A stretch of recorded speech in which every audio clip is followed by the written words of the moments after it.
All right, I'd like to welcome everyone to the Holocaust Memorial Museum of San Antonio's Patches presentation. This is Kate McLeod at the Holocaust Memorial Museum. And I just wanted to go over a few basics on how to use the Zoom application for anybody who isn't familiar with it. You'll see at the bottom of your screen, there'll be a Q&A little button, and you can use that to submit any questions to the group, and they'll come up here and we can forward them on to the panelists and let everyone be able to interact that way. So we will move on. Maybe. There we go. Our presenters here today.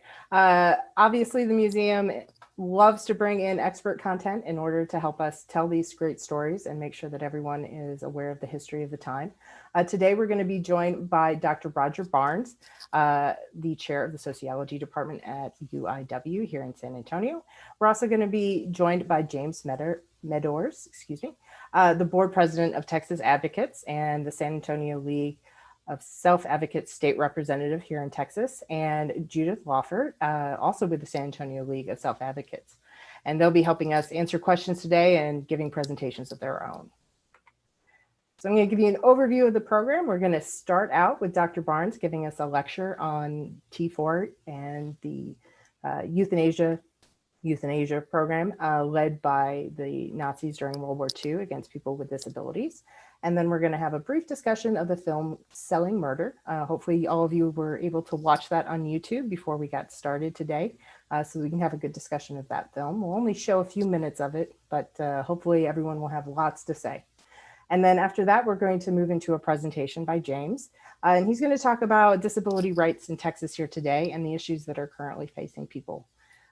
So let's go ahead and get started with Dr. Barnes. So let me pull up this screen and stop sharing, and he can take over from there.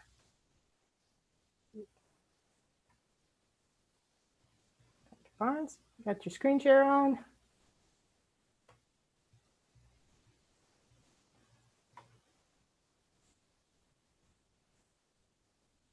Dr. Barnes, you're going to need to unmute before you get started.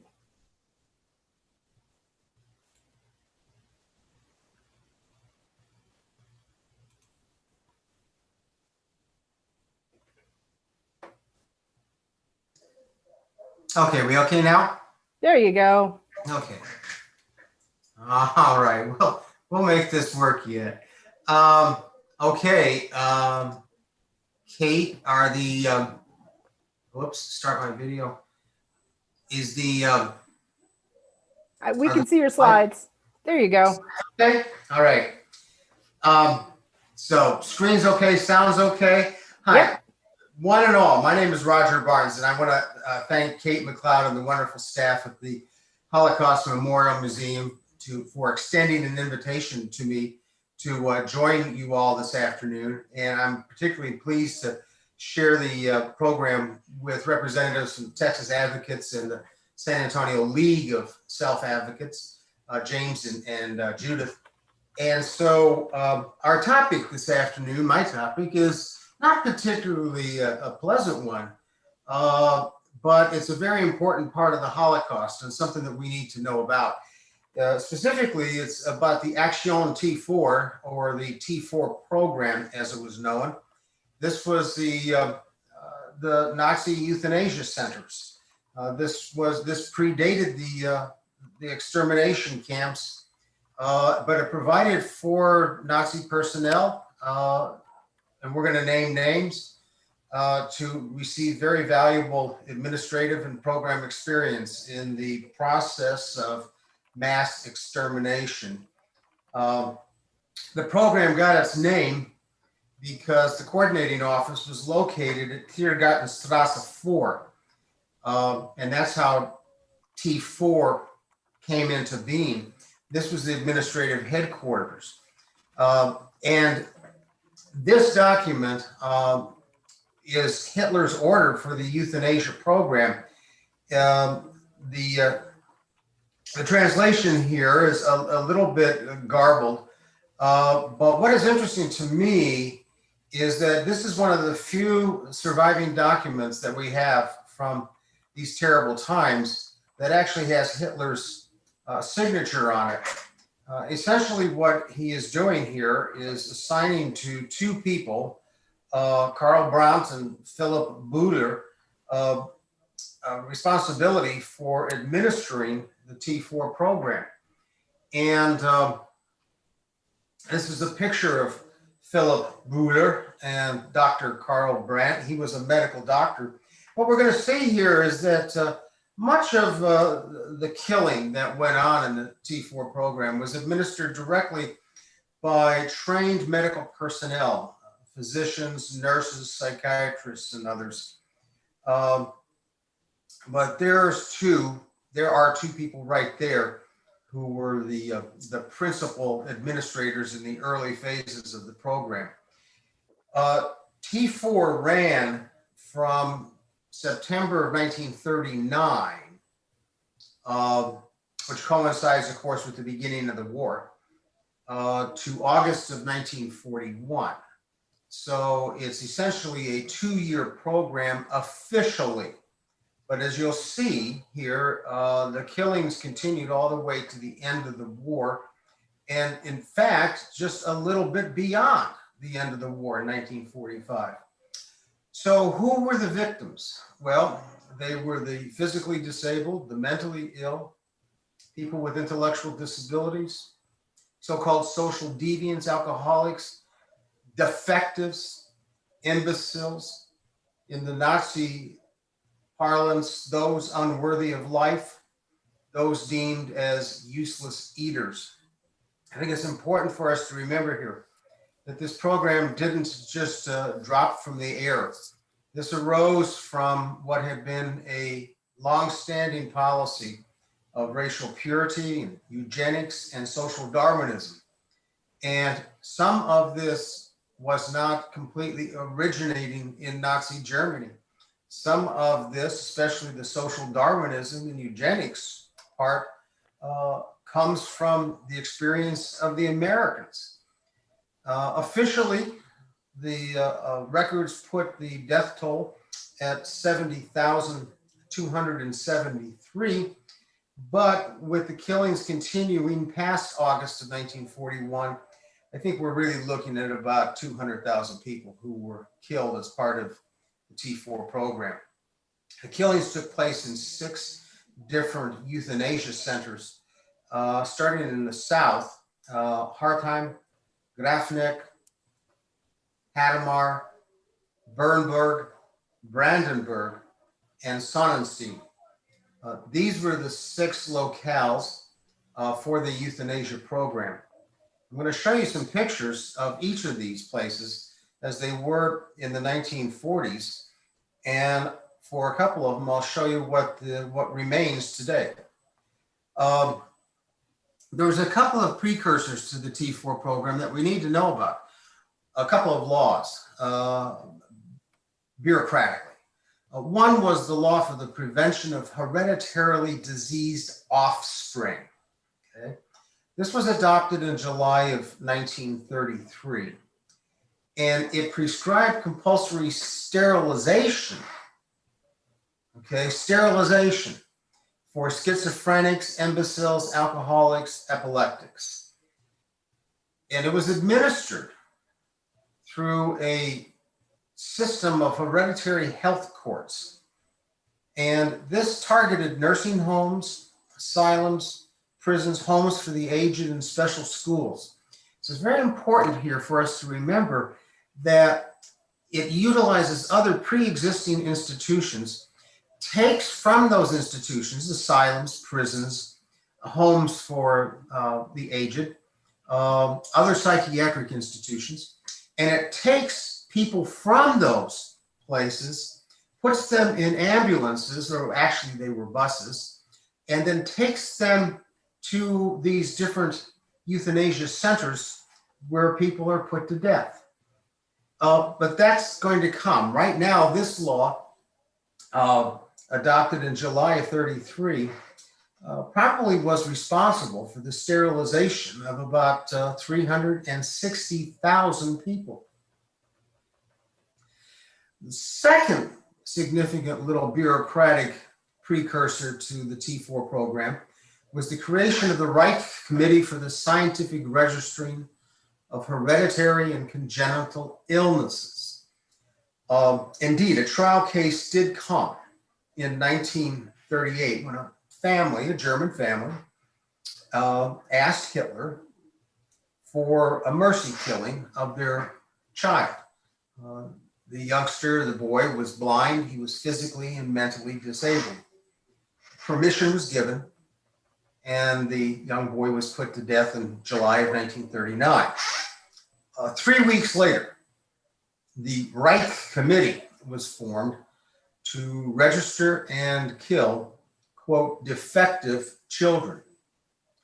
By 1941, it had probably killed somewhere in the neighborhood of about 5,000 children. Propaganda abounded with the T4 program. Posters like this were prominent across Germany. This poster reads 60,000 Reichsmark is what this person suffering from hereditary defect costs the people's community during his lifetime. Fellow citizen, that is your money too. So note here that the T4 program didn't only take the position that it was advancing racial purity, but that it was also a fiscally responsible program. We weren't going to feed useless eaters, or that program wasn't. A couple of pictures here of the victims of the T4 program. This is one group of individuals, males. Here's a group of children. Okay. These folks would eventually be the victims of carbon monoxide poisoning, gas poisoning, in different gas chambers in these 6 euthanasia centers.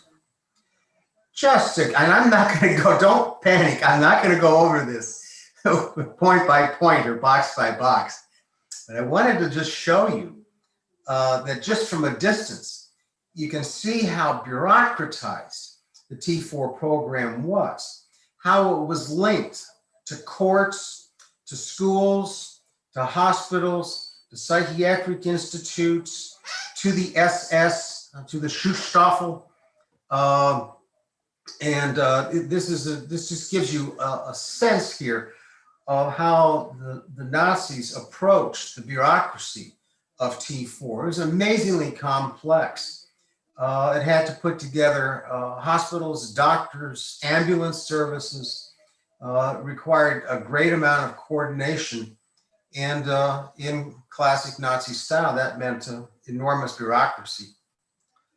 So let me describe for us here what these 6 centers were like. This is the castle at Grafeneck. Grafeneck operated basically calendar year of 1940. And by the time all the deaths were tallied at Grafeneck, probably looking at just under 11,000 people total who were gassed to death there. Victims were primarily the handicapped and the mentally ill, who had come from as many as 4 dozen psychiatric institutions / asylums.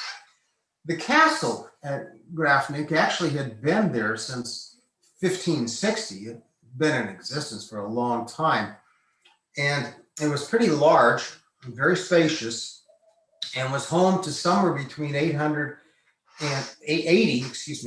and 100 employees. The chief staff, Horst Schumann, Ernst Trihard, and Gunther Hennig, all used pseudonyms. You see, much of T4 was cloaked in secrecy and deception, and they went by the names of, not their own names, but they went by different names. Schumann was known as Dr. Klein, for example. Trihard was known as Dr. Hunter, and so forth. But one of the things I want to point out here is that the managing officer at Grafeneck was one of the truly evil figures of the Holocaust. And That's SS Officer Christian Worth. Worth received his training in the T4 program. Later, he's going to be at Sobibor and Treblinka, and he's going to be the main head of Belgic extermination camp.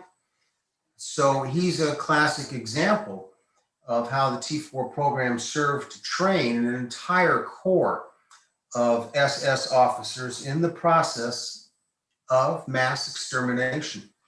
So here's what the castle of Grafeneck looked like. And this is the building that was used as the gas chamber. Okay? It was not in the castle per se. It was just down the road a little bit from it. And this was converted, what really looks like an old horse barn was converted into the gas chamber building. This is one of the many buses / ambulances that was used to transport victims from different institutions, different schools, different retirement centers, whatever, to these killing centers. And you'll notice that in this one, the windows all have been darkened. That was characteristic of the way these transports worked. The windows were darkened so that the victims could not see where they were going, but perhaps even more importantly, it meant that people in the communities, in the towns and cities where these killing centers were located, would not be able to see the faces of the victims as they were driven through the cities. This is a picture of the Brandenburg Euthanasia Center. Stark, simple, very lacking elegance architecturally, plain, incredibly functional. Brandenburg functions for a relatively short period of time, from December of 39 to August of 1940. But during that time, not even one full year, they were able to succeed in carrying out just shy of 10,000 killings in that 9-month period. And famously, the T4 physicians who worked at Brandenburg were Imfried Ebel and Victor Brock. And in his own papers, Ebel recorded the victims with a kind of an abbreviation system, with M for men and F for women, Fräulein, and J for Juden, for Jews. Again, meticulous record keeping here. But what I want to point out with this picture is that this is carried out right in the middle of the city. There's hardly any effort at all to cloak this in secrecy. In fact, you know, the gassings take place at these places, and then the bodies are stuck into crematorium and go up in smoke. And the smoke hovers over the cities oftentimes, which meant that, you know, residents, you had to be really out of touch to not understand what was happening at these places. It was pretty clearly understood that people were being killed and bodies were being burned. This is the crematorium that was used on Hadamar Street, just outside of Brandenburg, 3 miles. It was camouflaged, not terribly successfully, as the Chemical and Technical Research Institute. So the Nazi penchant for euphemisms and for false names and fake identities continues here. This is a picture of Ebel. He was an MD, of course. He was the first director of Brandenburg. And importantly, of course, in a pattern here that's going to be repeated by many, He then went on to become the first commandant at the Treblinka extermination camp. Treblinka was the killing site for about 930,000 Jews, the majority of them from large cities, principally Warsaw. So his tenure at Treblinka was preceded by his administration of the Brandenburg killing facility. He was a psychiatrist by training and was a strong supporter of the euthanasia program. He was captured by the Americans and would have stood trial and quite likely would have received a death sentence, but he committed suicide instead while he was in American custody. This is Victor Brock, another MD, who was one of the organizers of the T4 program and one of the early participants in killing at Brandenburg. He was the chief of Office 2 in the Chancellery of the Führer and met a fate at the end of the war as a consequence of what we call the doctor's trials or doctor's trial. His fate was to be hanged in the Landsberg prison. And that was a fate that befell many in the doctor's trial.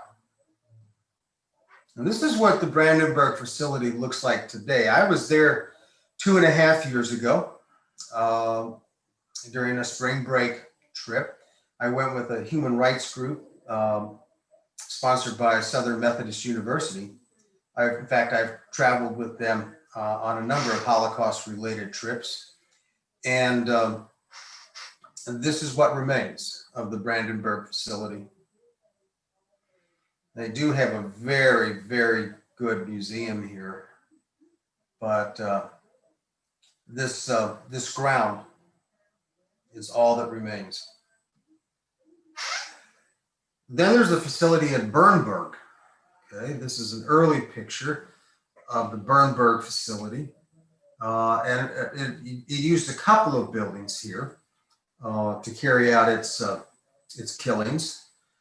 It operated from November of 40 to July of 42. Okay, and it was housed in the State Sanatorium and Mental Hospital in Bernburg. This was not unusual. I'm going to show you some pictures and just a little bit of another facility that is even used today as a mental hospital. And the killings were carried out in the basement. So the Nazis simply, the T4 program, oftentimes just used existing facilities, taking a portion of them and turning them into a killing center. The Bernburg facility had been established as a mental hospital as far back as 1873. And the numbers look like just around 9,384 people from some 33 welfare institutions, including 5,000 prisoners from various concentration camps. And the killing was carried out, of course, with carbon monoxide gas. And okay, here we go again. Imfried Evil was there, going by the pseudonym Dr. Schneider. Heinrich Bunk, going by the pseudonym Dr. Keller. But one of the things I think that's so very, very, very important here is that we recognize that there's two names here. Christian Worth, again, later the Commandant of Belgic Extermination Center, and Franz Stangl, who was the Commandant first at Sobibor Extermination Center, and then later at Treblinka. And Stangl was the subject. He escaped after the war, but was brought back years later. He was brought back to be put on trial for war crimes. And when he was in custody and going through the trial, he was interviewed by the journalist Gita Serini, and was very frank and forthcoming about his role at both Sobibor and Treblinka. And the result was Serini's incredible book called Into That Darkness. And folks, if I could recommend something, it's not fun reading, it's not light, but Into That Darkness gives you a glimpse into the psyche of this particular Nazi killer, Franz Stangl. And at one point in the interviews, Gita Sereni says to him, well, you have children and you love your children, don't you? He had been married. He was married, had children. And he said, oh, yeah, I love my children very much. And she said, well, you oversaw the extermination of so many children. Didn't you ever see them as human beings? And Stangl said, no, not as human beings. They were simply cargo. I was just moving cargo. This is the Bernburg Facility. It is today a psychiatric hospital. This is personnel, picture of the personnel at the hospital in 1940. Men, women, doctors, nurses, bureaucrats, SS officers. Many of these people very, very well educated, credentialed, degreed. There's a set of pictures here that I took. This is the gassing room. You could crowd 40 to 50 people into this small space. This is another view of it. You see the pipes overhead, disguised as showers, but out of those spigots came carbon monoxide gas. And when the screams subsided after roughly 10 minutes, the personnel could go in and take out the victims and take them into this, where their bodies could be opened and examined and experimented with. And then, when no longer of any use to anybody, stuck in these ovens and up in smoke. This is the Hartheim Center. It's a beautiful looking castle from the outside. An absolutely sinister place. It was near Linz, Austria, and was a home for the physically and mentally handicapped children beginning even before 1900. Hartheim operated from May of 40 to September of 1941. In all, about 18,200 and some people were killed. It had 2 crematories and it had a gas chamber on the first floor.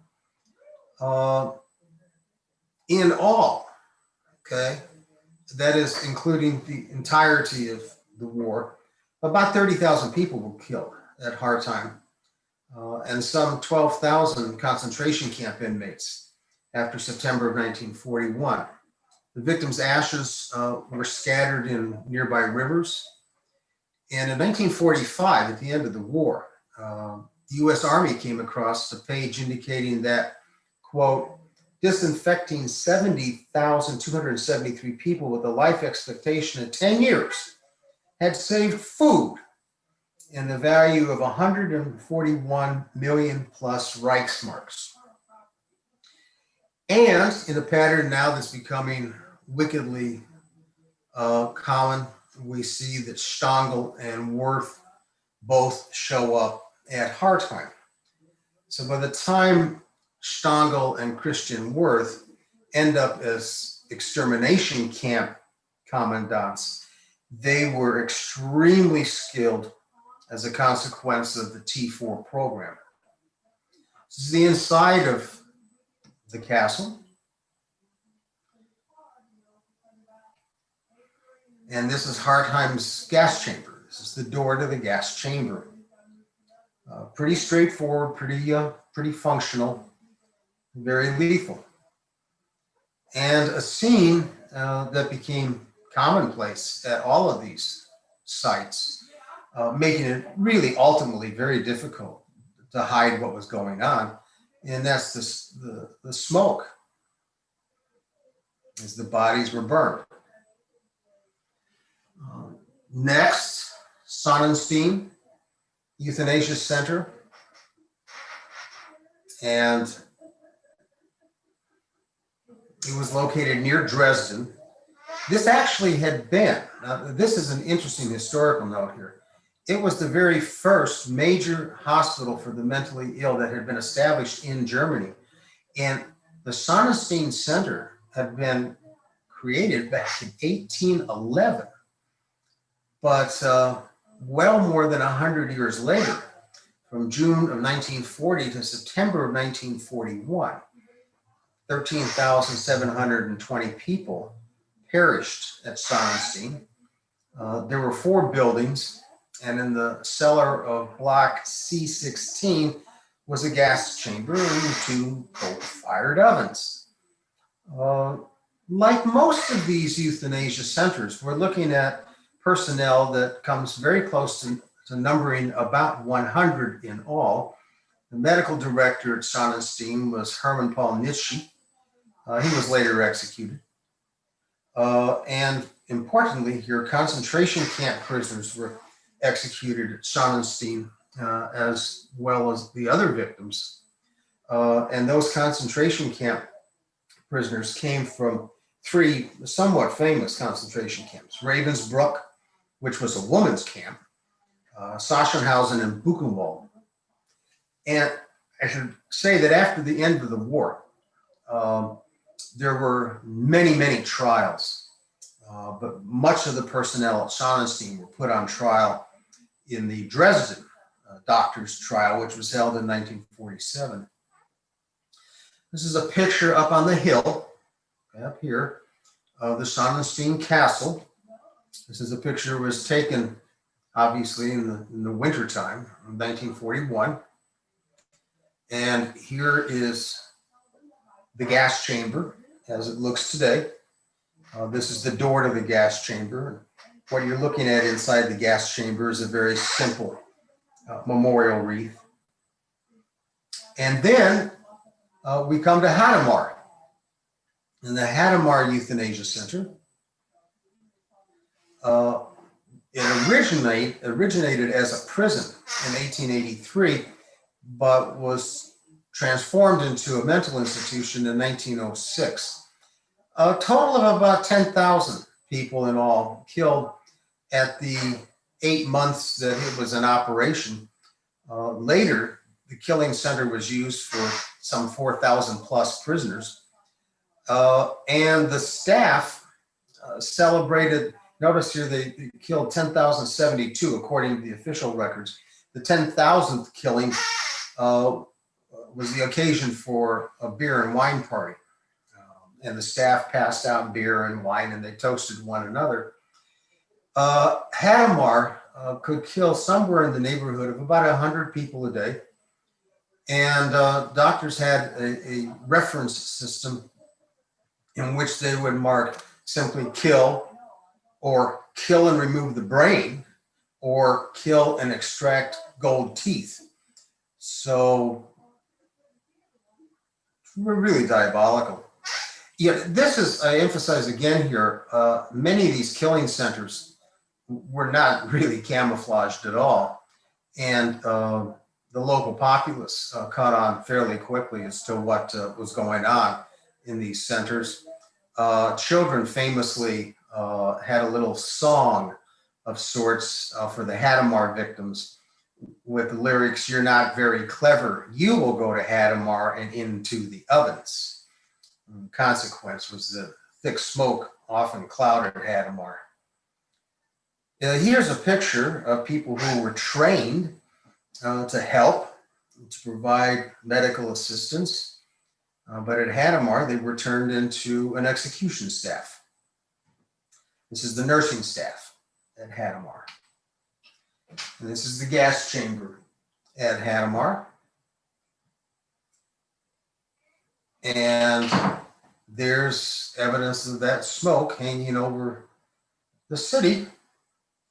Again, making no effort to to cover up what's going on. This is the gas chamber at Hadamar.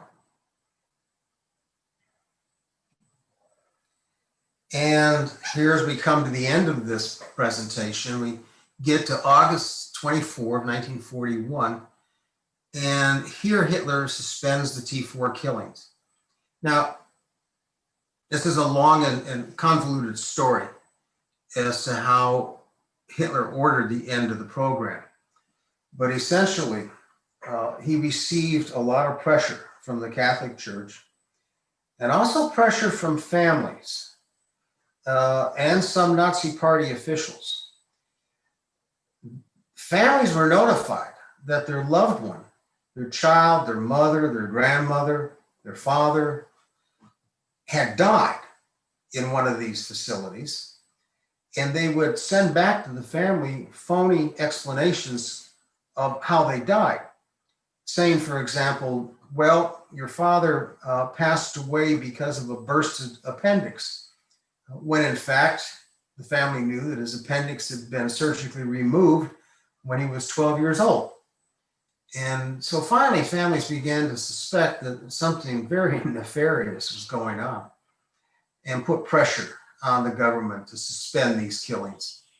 But also, we should not overlook more bureaucratic explanations. The invasion of the Soviet Union in June of 1941, Operation Barbarossa, gave new opportunities to transfer many of the personnel to the east as part of the final solution, the extermination of Jews. But as I said earlier, the end of the killings continued on with the so-called wild euthanasia centers. In fact, that didn't really end at all. And beginning in mid-1941, concentration camp prisoners who were so feeble or too much trouble were murdered after cursory examination under a new program referred to as Action 14F13. And as I said, trials took place. And the Hadamar trial ran in October of 1945. It was the first mass atrocity trial that the Americans had in the American zone of war. 7 Hadamar employees were charged with murders of Eastern workers. And some of you will recognize here that the name Leon Jaworski, who was later the Watergate special prosecutor. And he was the chief prosecutor of the Hadamar trial. Death sentences were handed down for 2 male nurses and for the chief administrator, Alphonse Klein, and they were each executed. Irmgard Huber was the only female defendant, but at the Hadamar trial, she got 25 years in prison. And we close here with just a scene of justice after the end of the war. This is the Dresden doctors' trial in 1947. Just a scene from it. So, ladies and gentlemen, that is kind of an introduction here to the T4 program. All right, thank you, Dr. Barnes. We did have a question come in. Someone has some relatives that they know died at Hadamar, and they're wondering where they can find more information about that center. Well, you could contact the Hadamar Center. You could simply contact the institution and see what those records are. If they have records available there and are willing to share them, that's probably what I would look to do. All righty. Did anyone else have any other questions? Let's see, we've got another one coming on. Did the government pay any reparations to the families of the victims? Oh, no. The best the government ever did was to ship urns of bone fragments back to families, but they usually made no effort that the bone fragments that were sent to families were in fact the remnants of their loved one. To the Nazis, any bones would do, any fragments would do. Yeah, as we discuss we're going to discuss in the film here later, one family had removed their child from one of these facilities and then received a letter that she had died and to come pick up her ashes. And they'd already kept the kid back at home and knew that it was false, but they were still offering ashes, which is interesting. Well, and it just underscores, doesn't it, that, carrying out these, some tens of thousands of these executions in a relatively short period of time and trying to cloak the whole thing in the utmost of secrecy and deception is not easily done. And the trickery breaks down. A couple more questions have come in. One, was there any common thread amongst the healthcare professionals that led them to abandon their normal professions of helping the sick to join this cause? Yeah, they were ambitious. They were ambitious Nazis, Nazi party members. And they knew that they would be financially rewarded. They knew that they would be accorded prestige and status in the Nazi hierarchy. And some of them were simply motivated by a very strong belief that what they were doing was morally correct and justifiable. Some, of course, were motivated by extreme anti-Semitism and knowing that they were going to be putting Jews to death too. So they were dedicated and they were efficient, and what we would think of today as a code of ethics meant little to them. In fact, it meant nothing. Another question coming in from the chat. Obviously, they had a lot of smoke coming out of these buildings. Is there any information on how bad the smell was? Were people complaining about the smoke and the smells? Oh, yes. Oftentimes the complaints were sent to mayors, with a request that they do something to stop it, stop the smoke from polluting the air. It just made it really hard to disguise what was happening. I mean, you could smell. It was a sickening smell. So yeah, there were complaints, but it didn't really do much to slow down or to stop the killings until 1941, when the pressure, as I said, from the Catholic Church, from Nazi party officials, and from some family members just became enough that Hitler said, well, we're going to stop altogether the T4 program. But as I said, it didn't happen. And the program continued.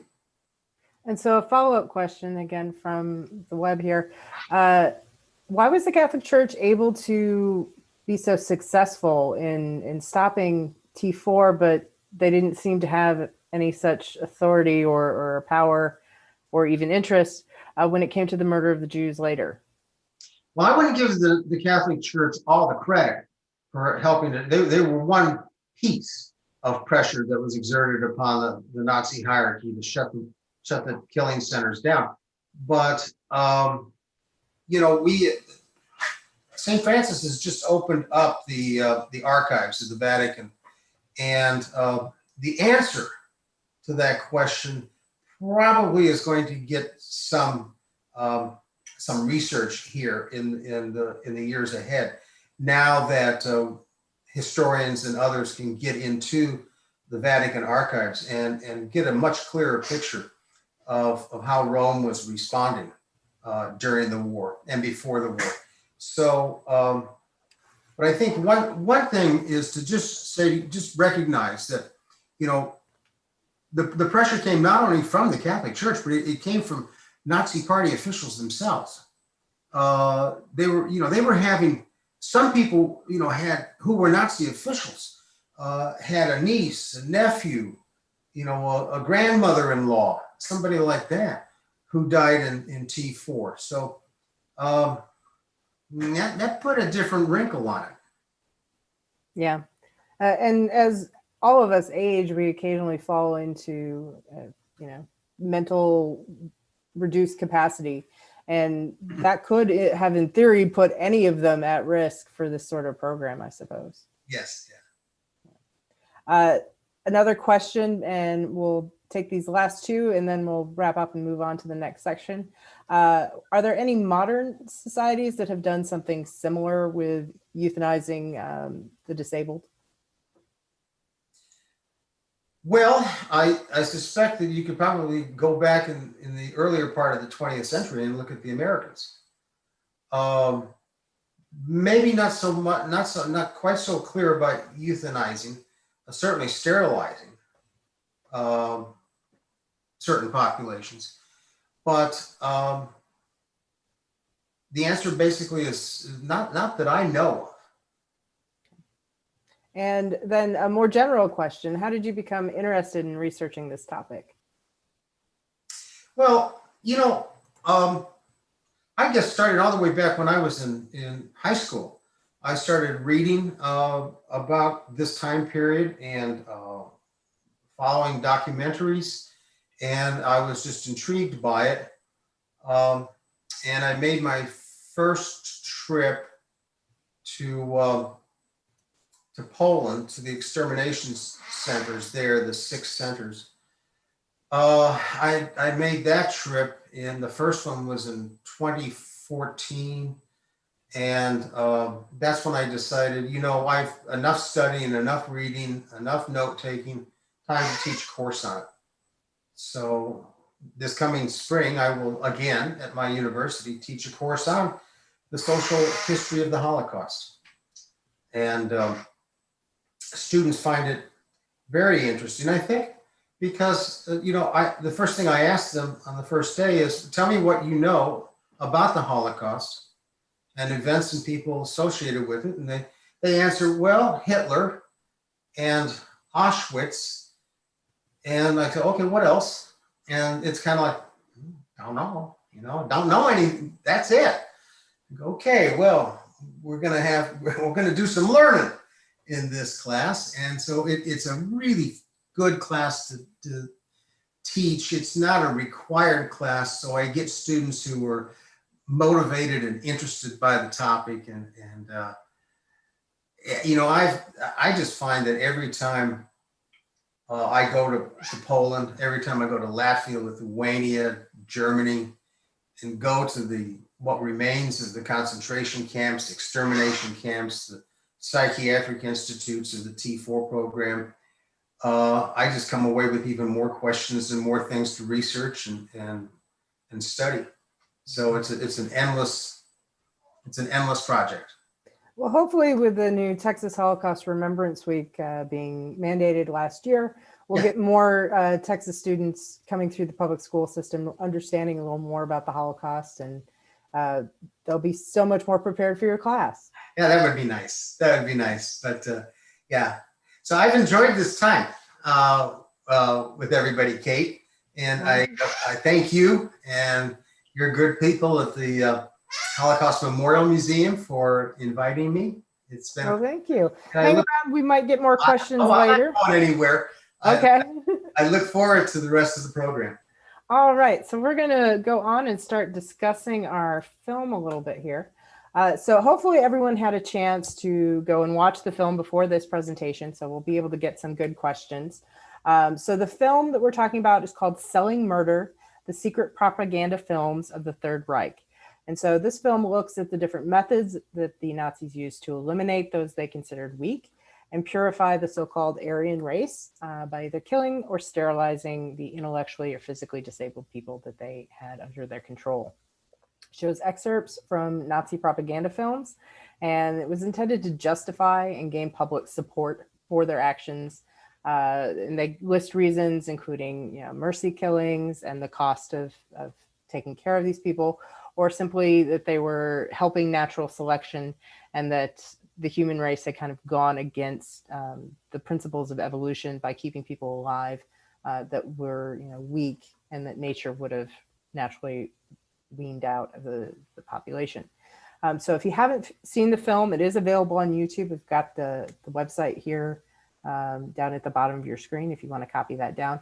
We're going to show a brief segment of that film here. and then we'll go into some questions. So let me get my screen to advance.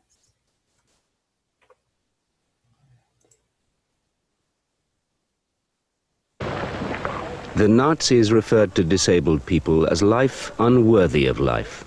To persuade the nation of this, they made a series of propaganda films. These started in the mid-1930s as amateurish documentaries.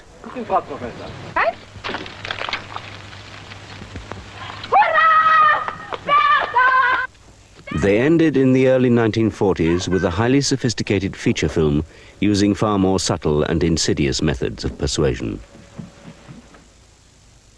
The two most explicit of these films were destroyed by the Nazis as the war was ending, but we have tracked down the original unedited footage. It had lain hidden in what was the East German Central Film Archive in Potsdam, misleadingly labeled Laws of Heredity.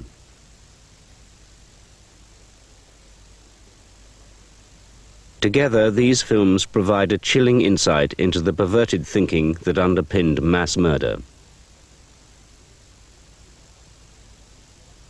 The NSDAP, the Nazi Party, started their propaganda campaign with two silent films, What You Inherit and Hereditarily Ill, made in 1935. These so-called educational films were for party members and sympathizers. Filming on amateur equipment, camera crews from the Racial and Political Office, seen here as doctors in jackboots, toured the country's asylums to set up scenes that stigmatized disabled people. They set the style for the degrading depiction of patients which was to be followed in all subsequent films. By falsely labeling people hereditarily ill, the Nazis condemned the physically and mentally disabled and anyone they regarded as coming from socially or politically unacceptable families.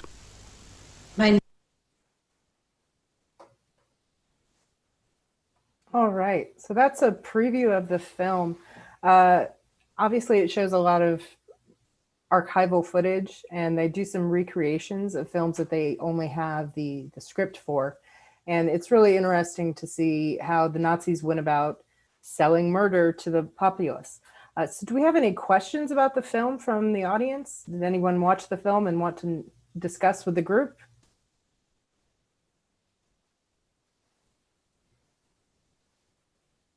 Of course, the film goes through a lot of the things discussed by Dr. Barnes. There's a first-hand account by a survivor who was on one of those buses going to Hadamar.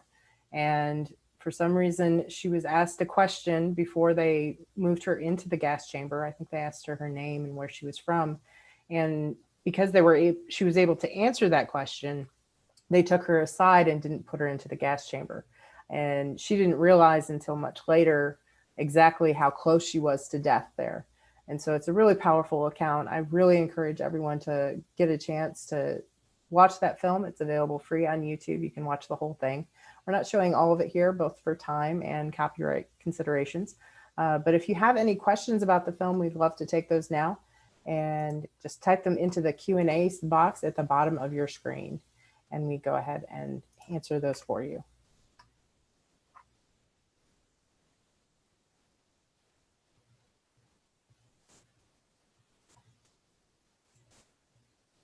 Okay. If anyone wants any more information, we have a couple links up here on the screen now. We have a link from the U.S. Holocaust Memorial Museum in DC for two different exhibitions. They have one bibliography, so you can check out some books that will point you to more information on this.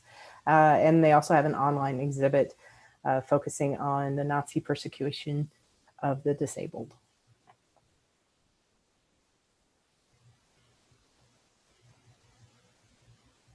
Yes, it's very difficult to express really anything about this except wordless horror. That's a very good compliment. And an observation, it seemed easy to convince people that this was a good idea. Yeah, it's shocking how readily people accepted the idea.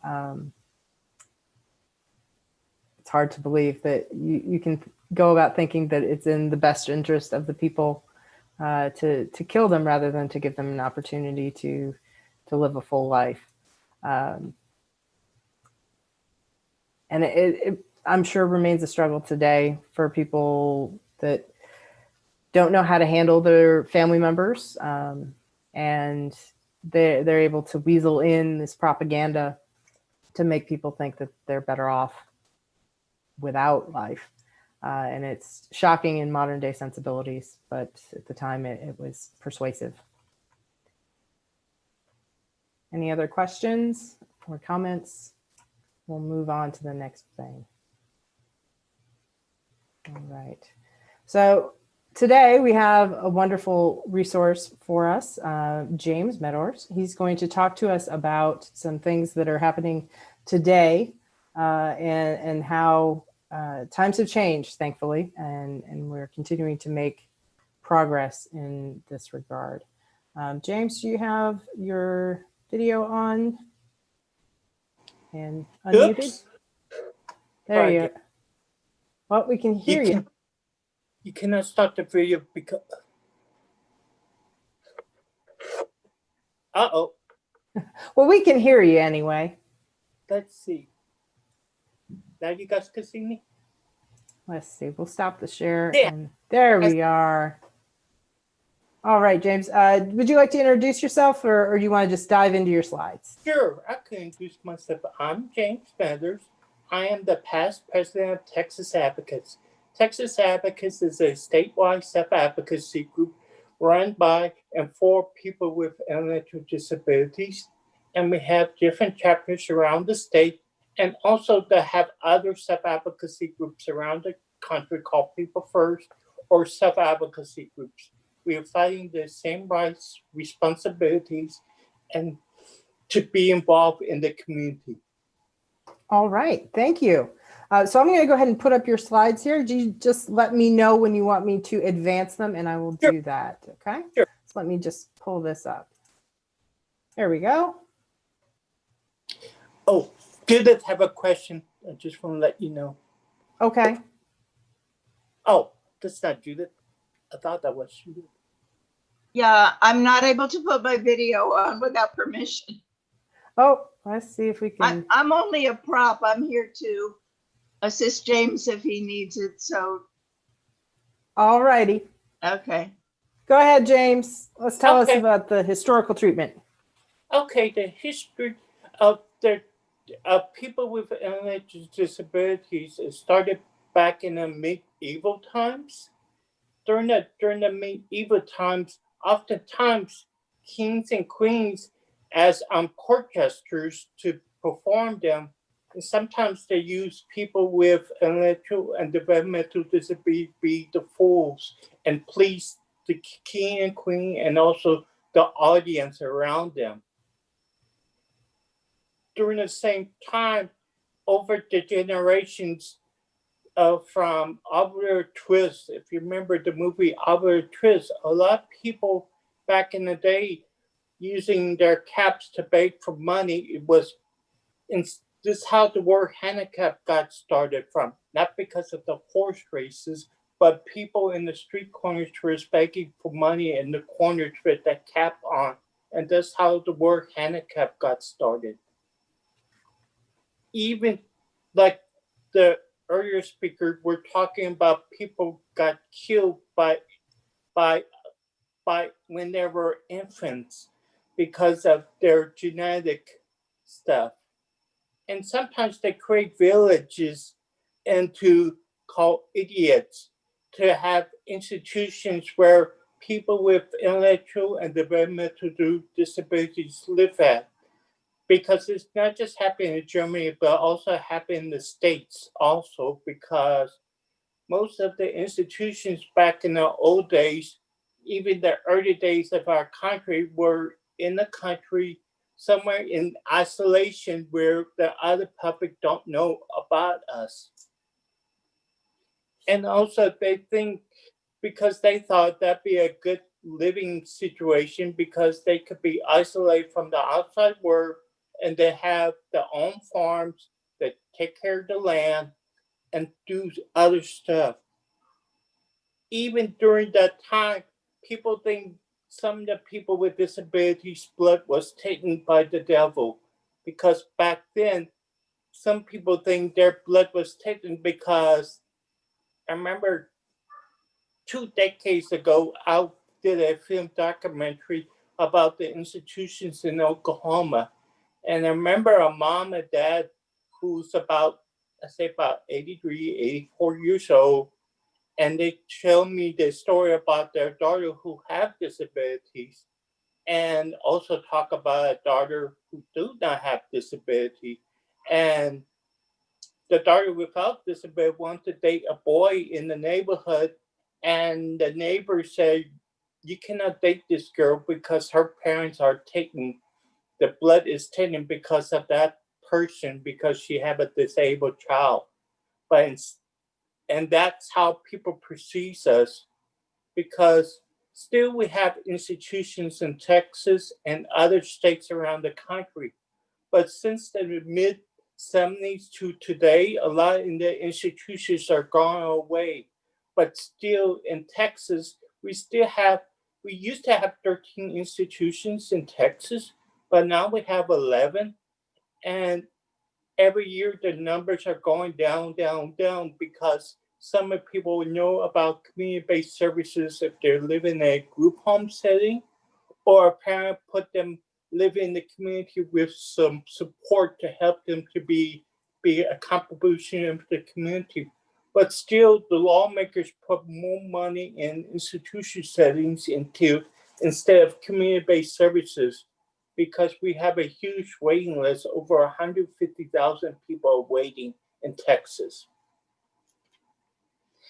And also, like the first speaker said about a lot of people were euthanized because they get sterilized. And also out of sight, like I talked about earlier, a lot of people were placed in institutions, people who are not in warehouses, like institutions in Texas and the other institutions around the country. And sometimes they get abuse and exploitations.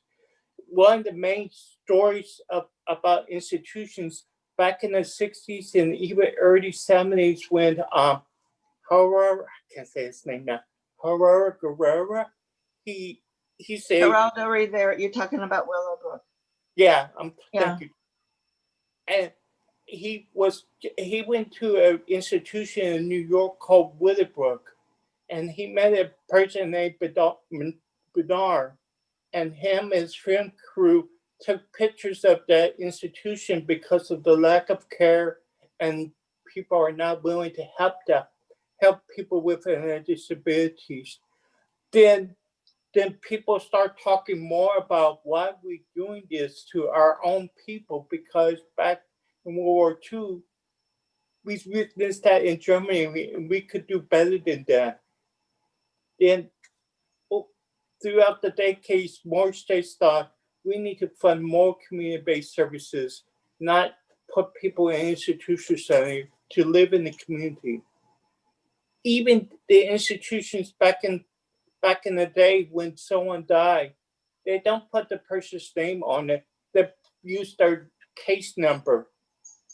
Because like a group in Minneapolis 2 decades ago, they did a project to change the headstones of people who were living in the institution in Minnesota, because they have numbers, all the grounds of the institutions, not the person's names. Because James, I would like to add to that story that the group that petitioned to the state legislature to have names put on those headstones were a group of people with intellectual disabilities, or as we call them a lot of times today, self-advocates. But I think that makes it even more powerful. Yeah, because the guys from Minnesota is self-advocates who really did the research why they have numbers on the gravesites. Because even some of the institutions, we don't know all the gravesites have names or numbers. This one of the things is trouble me, because we want people to have dignity and respect when they pass on. Like people when we talk about when we talk about institutions, because a lot of people call them state schools or state running institutions. Now they call state support living center, but it's not a true meaning of support living. Support living is like me and my friend Charlie and others like ourselves live in the community, experience things in the community. We do things, but in an institution setting, you don't have the free of movement to, if you want to go outside the grounds, you have to have permission to go with a support person or a support staff. I know we deal with the virus now, but it's not just a virus you can keep people in in these settings. It doesn't matter if they have a virus or not have a virus. You could still not have the right of free movement. They have to stay there. And over the time, we changed the word of mental retardation into intellectual disability because we want people to respect us as a person with an intellectual disability. Because some of us may experience when we were kids, even adults, sometimes people say the R word. What I mean with the R word is the retard word. And that word is not accessible because it's disrespectful towards the person. And also, when people have mental health issues, they used to call us crazy, especially people who are due diagnosis that think we are crazy. Instead, instead of have fear people with disabilities who are seen as a heroic, how can I say that word? Heroic or childlike. Instead, we want people to see us our good qualities of ourselves. Like I'm doing today, I offer something to my community. I'm not doing it because it's special or unique, but it's an education tool to help people. And also, we want people to look at us as a person first. Why we call people first language is look at the person first. Look, I use my friend Charlie and Candace's. Both of men are both men with CP, but I don't call Candace or Charlie the disabled label. I'll call Charlie and Candace as their first name, or a person with CP, or person with CP. But I see them as a person first because we are not broken or need to be fixed. This is how we are made.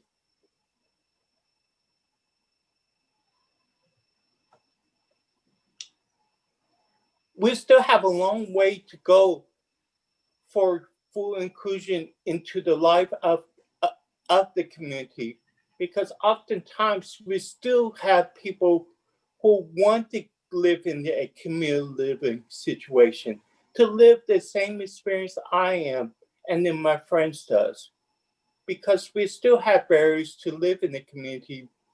Like myself, I'm one of the 150,000 people waiting for services. I know some people think I need to go to a group home or institution. I already did that in the group home for 5 years in Oklahoma. I decided to live in the community since 1992. And I love living in the community because I get to know people I know. I have friendships in the community. People know me at the grocery store whenever they see me. If I've been missing for a while, where you been? But we want people to be more in the community, to be offer a contribution in the community. James, I would invite you to talk for a minute about that concept of segregation as applied to the population of individuals, men and women with intellectual disabilities. Sure. Because when we say inclusion, I mean, we're thinking of integration into the life of the community, but we don't realize that all of the programs and housing settings for people with intellectual disabilities or ID could be considered as segregated. Yes, that's a good point, Judith. But like in a group home setting or a day program or even adult daycare in Texas, because a lot of times people get stuck in a shelter workshop program. People think it's an integrated employment, but it's not. It's just people with disability work at a place and make sub-minimum wage. That's segregated. And also when people live in a large group home, like 12 or 11 people, like when I was living in Oklahoma, I live in a segregated group home. Just only people with disabilities and 2 support staff was there. That's segregated because we want to be more as an offer in the contribution in the community, because then we could teach people that we belong in the community also, and to educate our elected officials from our state to our federal, and even our governor to a lieutenant governor, and even San Antonio here in Texas, because we want to be a contribution in the community. We could offer something, because a long time ago, people think we need to be in a workshop program and making 50 cents an hour, and that's it. But now, over the years and over the decades, we want more included in the community. We could be your backer at HEB, be a part of their community, be a sacker, or a person works at a Whataburger when they give you the salt and pepper thing. That's inclusion, not segregation. And also, we also are fighting for kids who also in high school who have a better opportunity to live where they want to live today than years ago. Because back a long time ago when I was in high school, they told my stepmom and my father, you need to live in a group home after high school and work in a social workshop. But today, people are talking about transition planning to help the person to get a job in the community and find a way to live in their own places. But one of the things that's so frustrating in Texas, we need more money in community-based services, because a lot of people from the institution get more money, not like a level field. It's not level, it's lopsided, because the numbers are going up at these places because less people are living there and they think they need more money, but need to be a level field. James, I know you're going to introduce the film in a minute, but I just want to throw out a statistic that it supposedly costs one person living in the state's supported living center it costs the state $125,000 a year to maintain that their life. Whereas in the community I know you're on the waiting list, it's now a 15-year waiting list because it's so stuck, but the people who are receiving support in the community, like my housemate, Charlie, who lived for many years in the state school, but to support him at home, it's not me who supports him. The state is paying a provider to come in, and it probably costs the state under $40,000 for the year, which is like 1/3 of the cost of somebody in an institution. Yeah, because that's one of the things is missing, because we try to our state officials, to our lawmakers in Texas, it's cheaper, it's a no-brainer, but we need to somehow break that. But oftentimes we have to deal with barriers, like in Texas we have unions, I can't say the word, unions, because some of the employees is under a union at the institution setting, and then sometimes they're worried about their jobs because they're may afraid to lose their jobs. Instead, we try to tell them, you're not losing your job. You could help that person in the community with less money, and you could get a nice benefit package to help and assist that person. Instead of working with 10 people, you could work with 2 or 3 people at one time. It's a better cost savings. So we want to be sure we have saved a few minutes to see the film, but I know you have a story as to, I think, how it got made. Yeah. Okay. The story about the video I'm going to share is a young lady back in the 90s. She was from Canada. Her mom and stepdad and mother put her in the basement and to hid her from the outside world, from anyone, no matter if it's family members or anything. She was very isolated, and she died. And the justice system failed because the DA and the law enforcement in Canada did not have enough evidence to prosecute this case. And this is why we have the credo support. And this video is by individuals with persons with IDD with their own words. All right, James, we're going to go ahead and show that video, and then we'll come back to you because we've had a couple questions come in from the audience. Okay. Go ahead and play that. Throughout history, people with physical and mental disabilities have been abandoned at birth, banished from society, used as court jesters, drowned and burned during the Inquisition, gassed in Nazi Germany, and still continue to be segregated, institutionalized, tortured in the name of behavior management, abused, raped, euthanized, and murdered. Now, for the first time, people with disabilities are taking their rightful place as fully contributing citizens.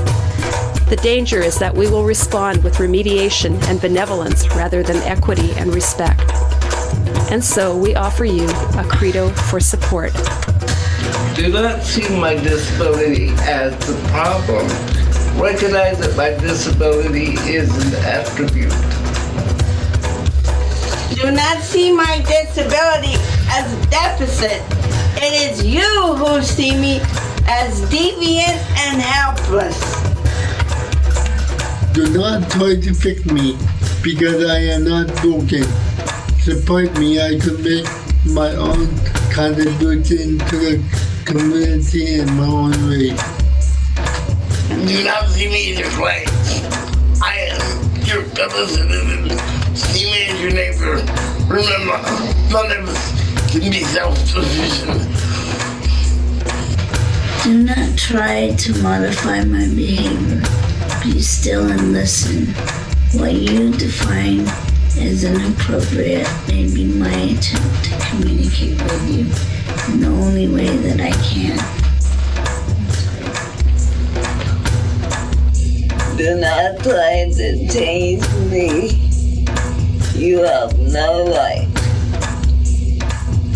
Help me know what I want to know. Do not hide your uncertainty behind professional distance. Be a person who listens and does not take away my struggle from me by trying to make it all better. Do not use theories and strategies on me.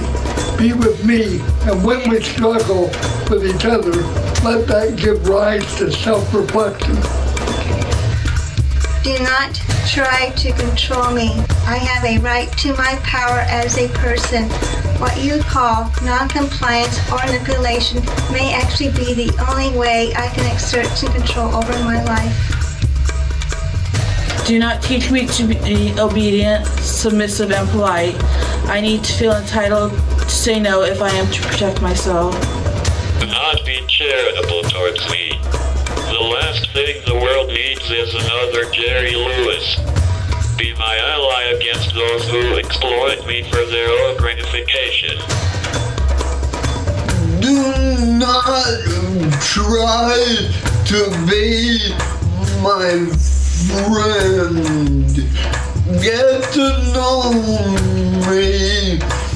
We may become friends. Do not help me even if it makes you feel good. Ask me if I need your help. Let me show you how you can best assist me. Do not admire me.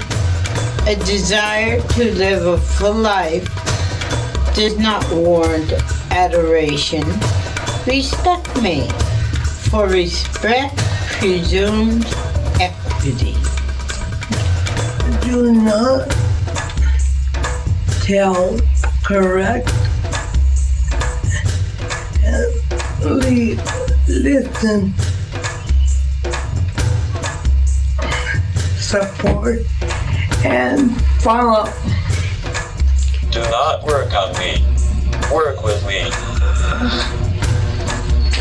Do not work on me. Work with me. Do not worry about me.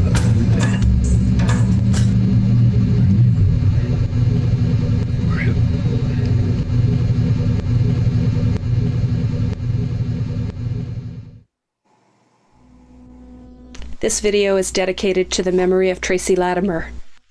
Written and produced by Norman Kuntz and Emma Vanderclift. Introduction spoken by Emma Vanderclift. Statements spoken by People First of San Luis Obispo.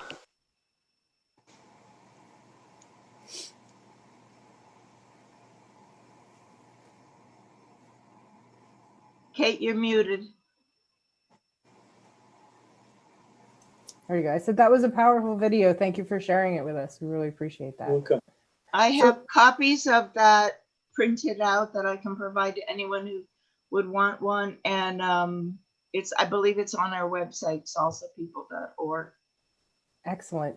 So I've had a couple questions come in. One is just a comment of support saying that this person has been on their own for 29 years and they want you to know that they're not crazy. So congratulations to them, and we're glad that they're living a self-sufficient lifestyle. And then we had another question, great information.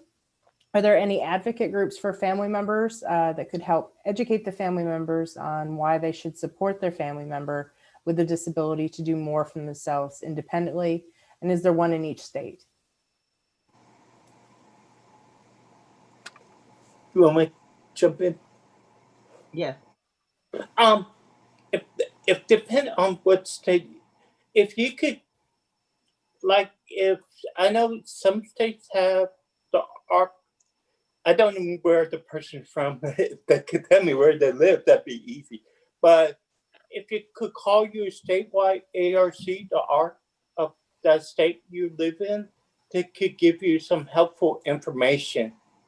It's like capital T, small h, small e, capital A, lowercase r, lowercase c, and Google the ARC and the state where you live in, they could share some information. And in Salsa, it's been 2 years now. Instead of, our group usually puts all our annual effort into going to the state conference for Texas advocates. But 2 years ago, we decided to do a day of sharing for family members in San Antonio. And the members of our group who are people with intellectual disabilities did all the presentations. So that was a good chance for us to share and for people to get to know us and ask questions. Excellent. So James and Judith, can you tell us about some current issues that your group's working on to try to make a positive change in their community right now? I think one of the things now is that somehow I think we need to break the institution bias, because sometimes we have institution bias is real bad in Texas because we have like 13 of them, and still the institution still get tons of money. It's not like a level field for everyone. It's still lopsided. And also the virus is hurting us because not a lot of people telling us what's going on with our peers, like in the institutions in Texas, because we are very worried about our peers there, because no one's really giving us the actual numbers of people who are sick from the virus in the institution settings. And also I think the other thing is to have good qualified staff to be willing to support us, to assist us, and also fund the waiting list. Because like I said earlier, we have about over 150,000 people are waiting for services. That's not including the people we don't know. That's the people we don't know about the waiting list. And one of the things, I know me and Judith talk about this often sometimes, if they have a son and a daughter with disability, don't wait to put your son or daughter on the waiting list in your high school years.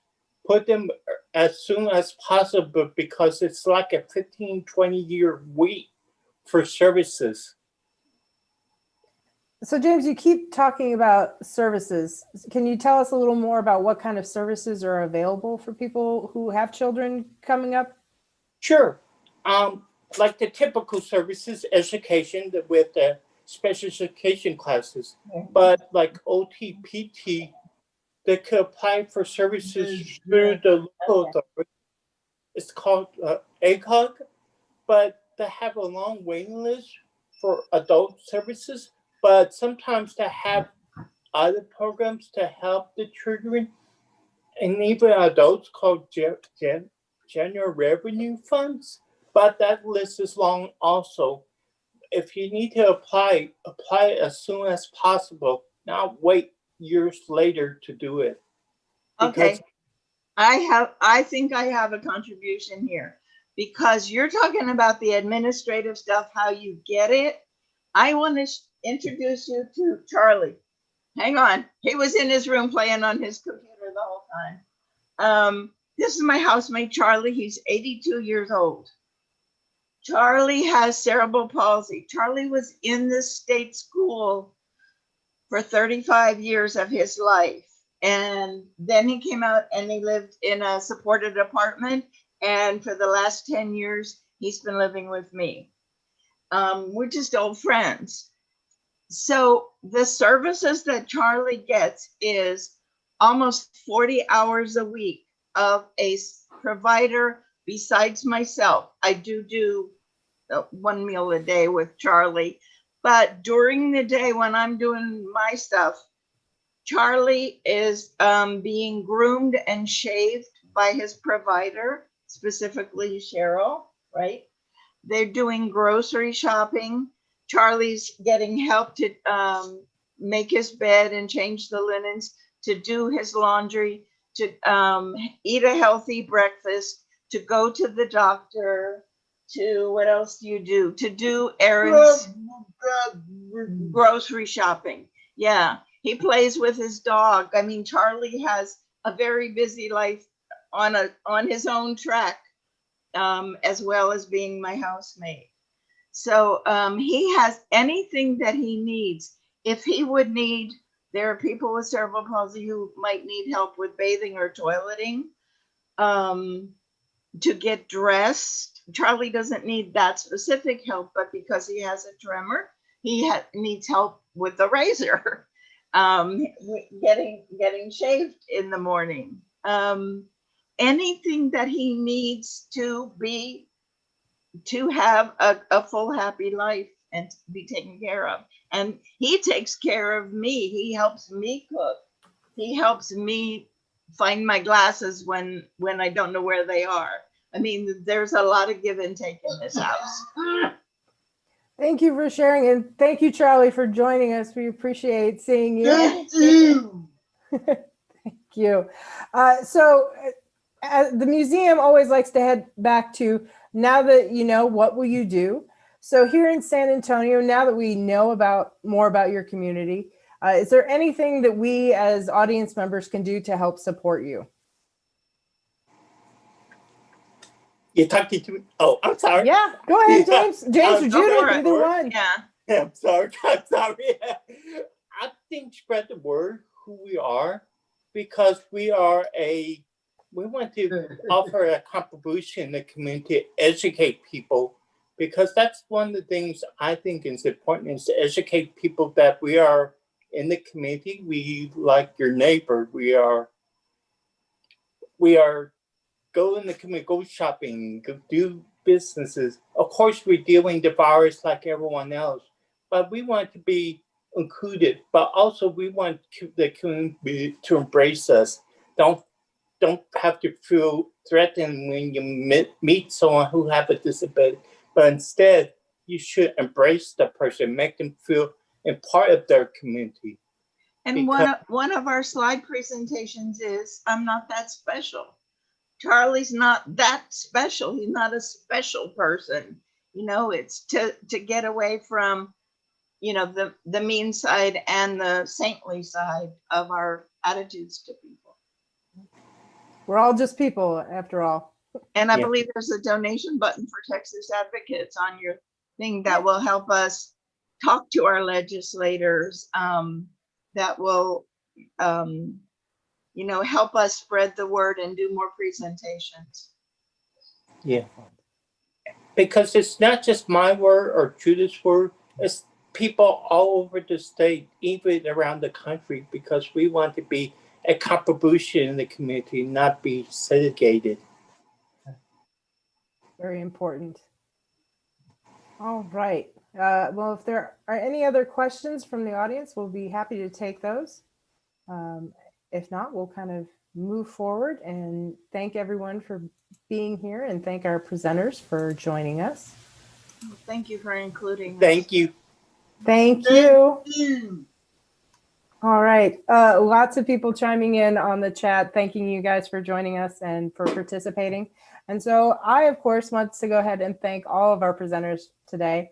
Dr. Barnes, that was a fascinating lecture. And of course, James and Judith, we really thank you for your time and introducing us to this topic.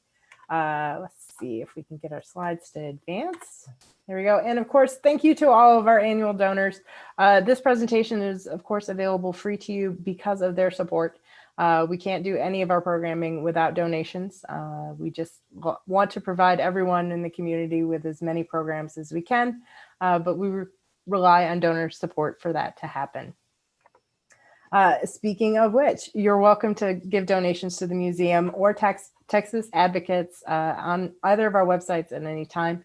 I know some of you contributed donations when you registered for this event, and we greatly appreciate that. If you haven't donated to either cause, we encourage you to do so.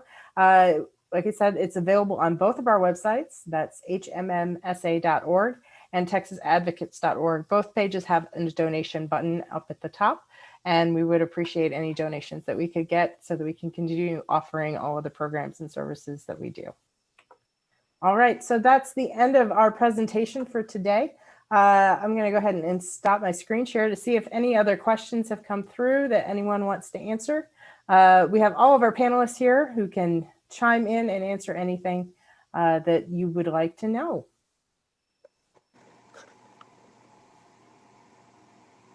Judith, can you say the where to find the Credo video again? The Credo video, you go to YouTube, but the Credo for Support is on the back of many of the things that we published, that SALSA published. And SALSA, the San Antonio League of Self-Advocates, our website is salsapeople.org, to distinguish from salsa dancing and salsa to eat. And if it's not there, I'll put it there, but contact information for me and probably for James is on that website. Okay. So for Dr. Barnes, probably this is more of an academic question.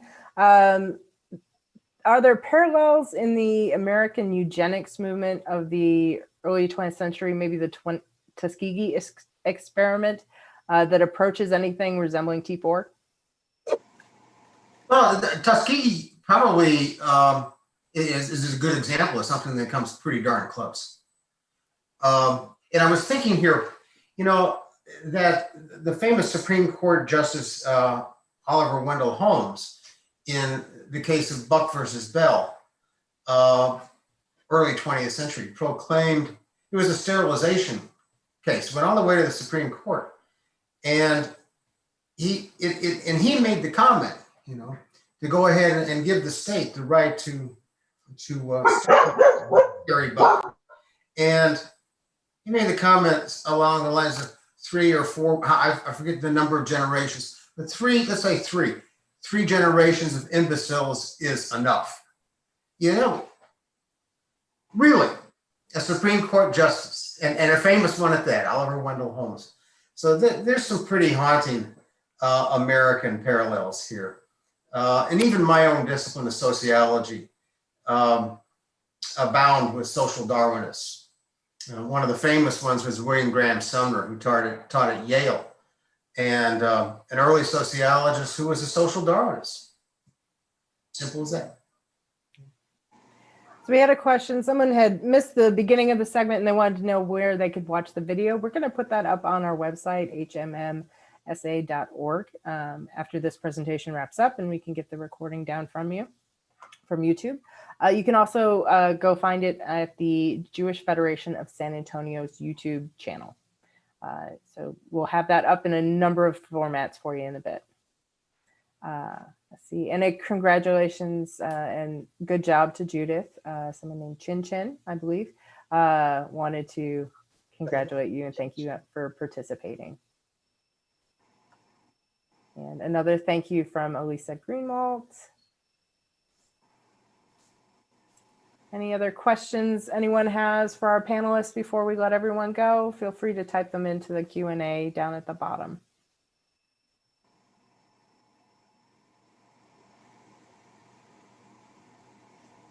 I think it's a really good presentation that we had today. A lot of interesting and new information for a lot of people. Not everyone knows about these other groups that were victimized during the Holocaust. And we'd love to have this program every year to highlight a different group each time.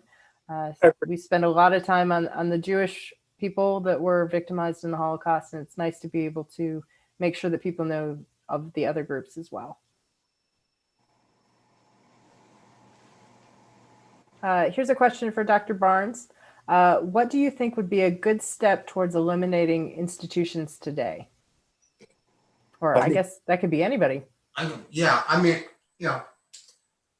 placement in, keeping people in the community and working with individuals to keep them supported in community life.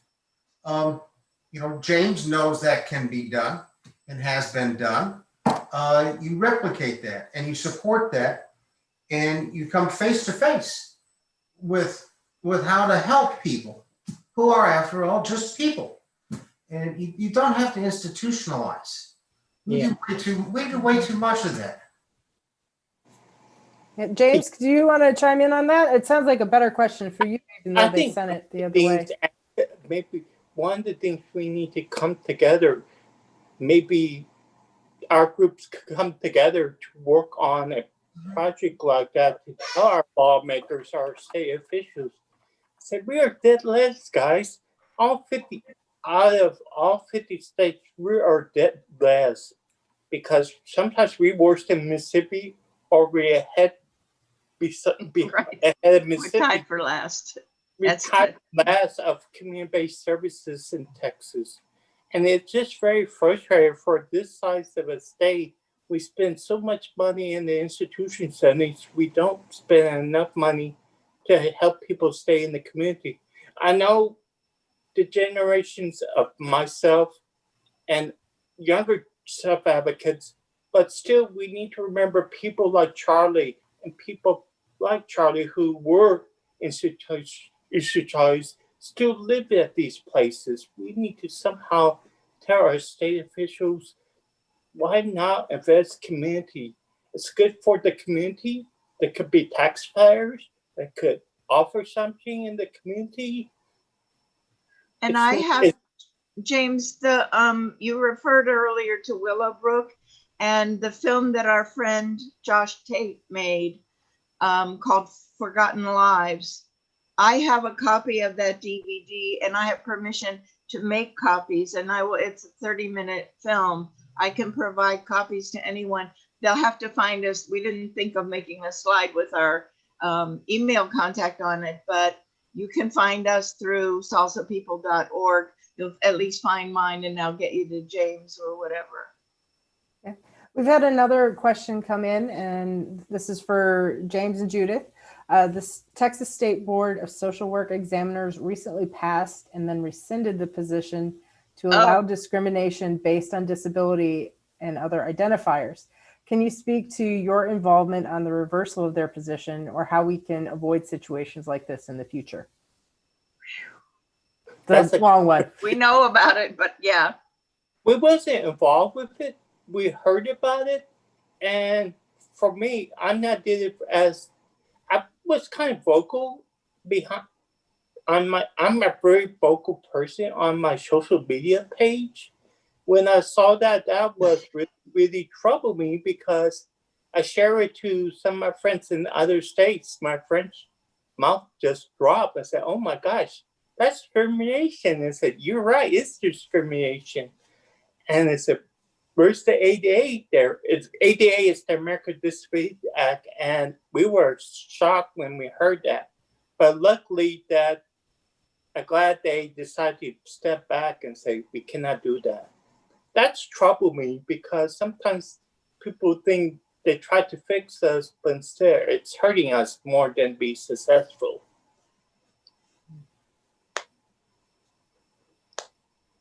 All right, let's see, we've got another question here. Dealing with institutions, is there a problem with deaths due to negligence or mistreatment there? Is there anything that needs to be done to maybe better regulate those institutions? I think you want to jump into that, or well, no, there's specific famous scandalous cases. The one with Hasib Chishti in Denton, the one with the fight club at the Corpus Christi state school, state supported living center. Other than that, it's just isolation and not even neglect. But we have contact with a small group of people within the San Antonio State Supported Living Center, and one of their social workers is really enabling them to come on our salsa Zooms twice a week. And she helped them get registered to vote and, to find out who they wanted to vote for and get their mail application sent in. So there are people within the institutions, but am I giving you up?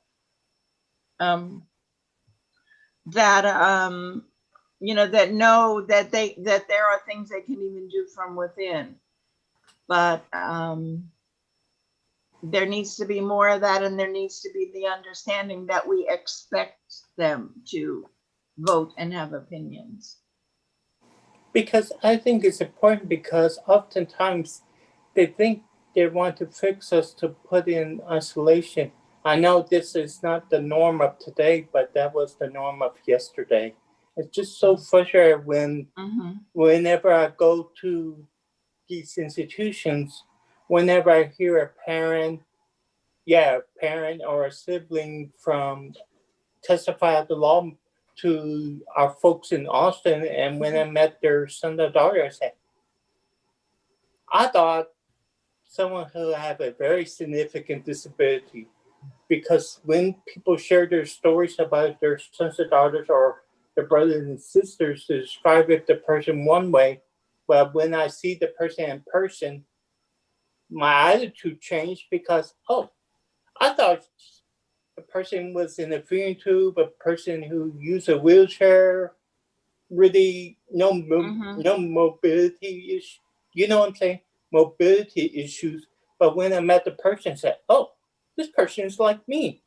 Something's wrong with this picture. Why that person perceive that person a different way than when I see the person the same like me?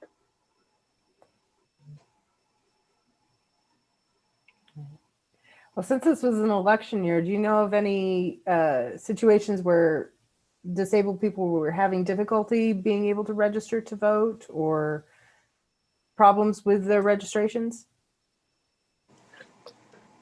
So far, not hear any, unless you hear something. Not based on their disability, but based on some of the challenges that they faced. They needed to bring a support person in with them. They needed curbside voting, so there were things that they needed that some of the poll workers weren't trained to know about, and they had the poll workers learned. Well, that's good that they're learning. I think this election year was a lot of learning for a lot of people, just relating to the COVID crisis. A whole new set of problems arose. I think professionals, James, just let me say one thing. The Sure. old way up until 2015 in Texas, at least, was that people who were under a guardianship were categorically, the default was that they were not able to vote. And with my brother, who since passed away, I had to ask the doctor, please rewrite this. David does vote. He does understand. But in 2015, it became the default that people with guardians are automatically, unless it's stated otherwise, able to vote, marry, and drive, and have a driver's license, drive a car. I mean, assuming that they had other abilities that would enable them to drive a car, like if they could read. So I want to clarify. So it's now the default that they are able to do these things, or Yes. the default that they aren't? Okay, that's good. Since 2015, it's in the Texas Code of Laws. I think also was great this year. I know some people don't like it, but one of the things that was so amazing is that people with disabilities have other ways to vote, because every time people think when you have to go to the polls to vote, but instead you could vote by mail, or you could do curbside voting, or you could just drop off your mail ballot in the ballot boxes. But that was one of the issues was so frustrating for some of the members I know from around the state is it's only one ballot box, mailbox Per county. Yeah, And with if Houston having 7 million people, one Yeah, ballot. I think a lot of people learned a lot about voting remotely this year that they didn't realize in the past. So hopefully that will provide some new accessibility features going forward, just that experience. And one of the things people need to know that if a person with a significant disability want to vote by curbside voting, it's their right, because it's through the Help America Vote Act called HAVA, and they have a right to ask that machine come to them to vote from the Vote polls outside. through their car. Because I know Judith's brother used curbside voting a couple times. Our lease provider has a problem with her knee these days.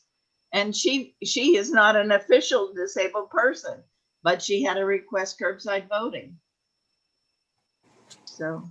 Well, at least it's available now. Hopefully it will continue to keep going in that direction. All right. Well, we don't have any other questions, so I think we're going to wrap it up for today. Thank you again to all of our presenters. I really appreciate it. And we look forward to doing patches again next November, and we'll highlight another group that maybe somebody in our audience hasn't learned as much about then. So until next year, thank you and have a good evening. Thank you, Kate. Thank you. James, thank you.